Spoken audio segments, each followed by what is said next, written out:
Episode number 14। और आज जो हम दो महान शख्सियतों की बात करेंगे, दोनों फीमेल है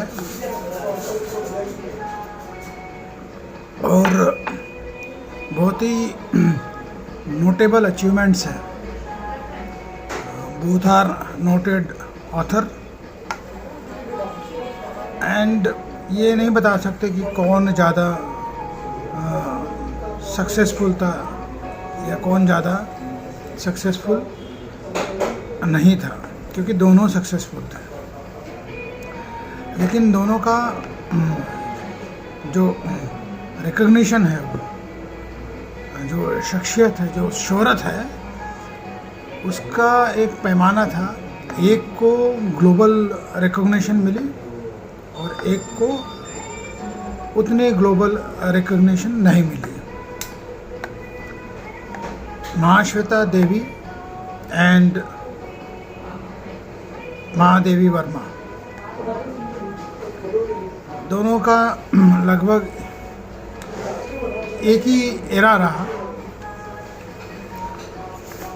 और महाश्वेता देवी जन्म वेस्ट बंगाल में हुआ, तब के ढाका में, यानी कि जो आज बांग्लादेश है, 14 जनवरी 1926।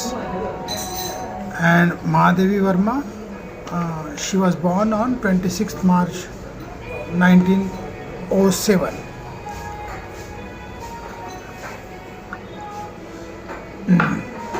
Mahasweta Devi was basically a communist coming from a very lineage family.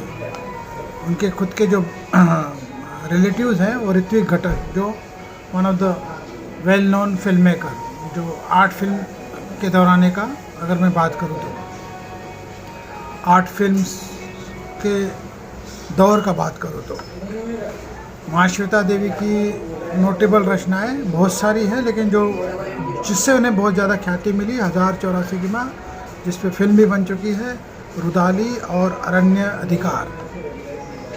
She was a tribal activist, social activist, और उनकी जो लिखावट थी वो काफ़ी पॉलिटिकल कमेंट्री बहुत ज़्यादा थी। She being herself a communist, but later years उनकी जो, मैं ये नहीं कहूँगा कि उन्होंने कम्युनिस्ट आइडियोलॉजी छोड़ दी, लेकिन एक डिटैचमेंट सा हो गया उनका। She first married to Bijon Bhattacharya 47 से 62 तक, and then she again married Asit Gupta 1965 से 1976 तक। और उसके बाद का पूरा ऑलमोस्ट सारा जीवन उन्होंने अकेले ही बिताया। और उनकी रचनाएं बहुत सारी है, बहुत सारी रचनाएं हैं। ईस्टर्न इंडिया में अगर आप जाओगे, वेस्ट बंगाल में जाओगे, कलकत्ता में जाओगे, तो उनकी रचनाओं का भरामार है। नंदीग्राम का जब एजिटेशन हुआ था, Mamata Banerjee, the ex CM, she was involved. In fact, I mean, she inspired her to get into that kind of agitation in Nandigram. और महाश्वेता देवी ने ममता बनर्जी के कैंडिडेचर को बहुत सपोर्ट किया था, उस दौर की बात कर रहा हूँ तो। और उनकी मृत्यु जो है 2016 में हुई, 28 जुलाई 2016। और रमन मैगसेसे, जनपद, पद्मश्री, पद्म विभूषण, साहित्य अकादमी, सारे अवार्ड्स उन्होंने जीते। She contested an election for साहित्य अकादमी, लेकिन शी लॉस्ट इट, और वो बड़ा लर्निंग लेसन था। महादेवी वर्मा ने भी पद्मश्री, पद्म भूषण और पद्म विभूषण और जनपद अवार्ड्स उनको मिले हैं। महादेवी वर्मा की फेमस रचनाएं छायावाद, यमा, दीपशिखा, अतीत के चलचित्र, और उन्हें मॉडर्न मीरा के नाम से जाना जाता था। सूर्यकांत त्रिपाठी, निराला, जो प्रयागराज से जुड़े थे और महादेवी वर्मा भी प्रयागराज से। जन्म फर्रुखाबाद में हुआ था लेकिन पूरी ज़िंदगी प्रयागराज में बिताई उन्होंने। सूर्यकांत त्रिपाठी उन्हें सरस्वती, मतलब वो कहते थे कि इनकी जुबान पे सरस्वती है, मॉडर्न मीरा के नाम से जानी जाती थी। और इनका देहांत जो है 11 सितंबर 1987 में हुआ। लेकिन जहाँ तक कि इनकी रिकग्निशन की बात करूँ तो हिंदी बेल्ट, हिंदी भाषी जो क्षेत्र है, वहाँ पे इन्हें बहुत पढ़ा जाता है। स्कूल सिलेबस वगैरह में काफ़ी प्रचलित है। और बहुत हिंदी भाषी बेल्ट जितने भी हैं नॉर्थ इंडिया और वेस्टर्न पार्ट, महादेवी वर्मा को काफ़ी लोग पढ़ते हैं, काफ़ी रुचि रखते हैं उनकी लिखान में। उनकी जितनी भी रचनाएं हैं वो सारी जो है वो पढ़ी जाती है। महाश्वेता देवी जो है वो ज़्यादातर eastern part of India end of course जो लिबरल इंटेलेक्चुअल्स या इंटेलिजिसिया जो अपने आप को कहते हैं वो ज़्यादा पढ़ते हैं। और ग्लोबल रिकॉग्निशन बहुत ज़्यादा है उनको, क्योंकि उनका वो जो एक्टिविज़म है वो ग्लोबली रिकॉग्नाइज्ड है। And she really fought for the tribals right. ऐसे नहीं कि वो एसी चैम्बर में बैठ के करती थी। She her self spent her major part of life in tribal areas, Chhattisgarh, Jharkhand वगैरह, some part of the Gujarat, some part of the Chhattisgarh, Telangana, जो भी ट्राइबल एरियाज थे, she spend whole lot of time over there. और वो सिर्फ वहाँ पे टाइम स्पेंड करने नहीं जाती थी, she was involve in to upliftment of those tribal people. इसलिए उनकी जो जीवनी है काफ़ी इंस्पायरिंग है। कल ही जब मैं सीगल पब्लिकेशन जो है इनकी रचनाओं के पब्लिकेशन से जुड़े हैं, उन्होंने कल बॉम्बे में डॉक्यूमेंट्री का आयोजन किया था महाश्वेता देवी के ऊपर, तो मैं गया था। तो एक वैल्यू एडिशन सा हो गया। हालांकि मैं दोनों को फॉलो करता हूँ, दोनों को पढ़ता हूँ, महाश्वेता देवी और महादेवी वर्मा।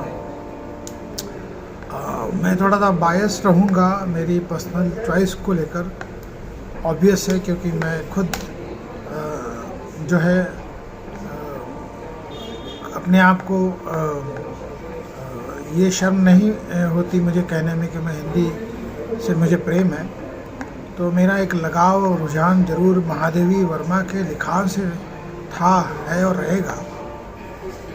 मैंने पढ़ा भी है उनको, कुछ किताबें थी उनकी मेरे पास, लेकिन जैसे जैसे घर में रिनोवेशन वगैरह जब होते हैं तो कई सारी चीज़ों को आपको वहाँ से हटाना पड़ता है। तो बड़े दुख के साथ कई किताबें मेरी उनकी जो थी वो मुझे किसी रोचक व्यक्तित्व को जो उसमें लगाव रखता है पढ़ने को, उन्हें देनी पड़ी। महाश्वेता देवी को भी मैंने पढ़ा है और मैं सच में कहूँ तो बहुत ही इंस्पायरिंग ऑथर है। उनकी पूरी लाइफ बहुत ही इंस्पायरिंग है। दोनों की पर्सनल लाइफ जो है काफ़ी ट्रैजिक सी रही है। महादेवी वर्मा शादीशुदा होने के बावजूद भी she lived all her life all alone. क्यों पता है? क्योंकि उनके हस्बैंड जो है वो नॉनवेज खाते थे। तो ये एक कंडीशन थी जिसकी वजह से वो पूरी ज़िंदगी अपने हस्बैंड के साथ नहीं रही। और महाश्वेता देवी की दो शादियां हुई, but eventually she decided to leave her life all alone. Both are inspiring and both are very well known. बहुत ज़्यादा शोहरत और नाम कमाया है। लेकिन एक का अगर कंपैरिजन करूं तो ग्लोबल रिकॉग्निशन महाश्वेता देवी का ज़्यादा है। तो इस लिहाज से ये आज का video Mahashweta Devi and Mahadevi Verma, both are the gems of Indian literature feminist दोनों हार्डकोर, और दोनों का दौर एक की लिखावट खड़ी बोली हिंदी और एक बांग्ला और इंग्लिश। तो ये थी कहानी आज इन दोनों वेल नोन ऑथर्स की, जिसके सक्सेस के पैमाने को मैं नाप नहीं पाऊँगा, लेकिन एक लाइन में कहूँगा, महाश्वेता देवी जो है उन्हें ग्लोबल रिकॉग्निशन बहुत ज़्यादा मिली। तो thank you and have a nice day. आज के लिए इतना ही।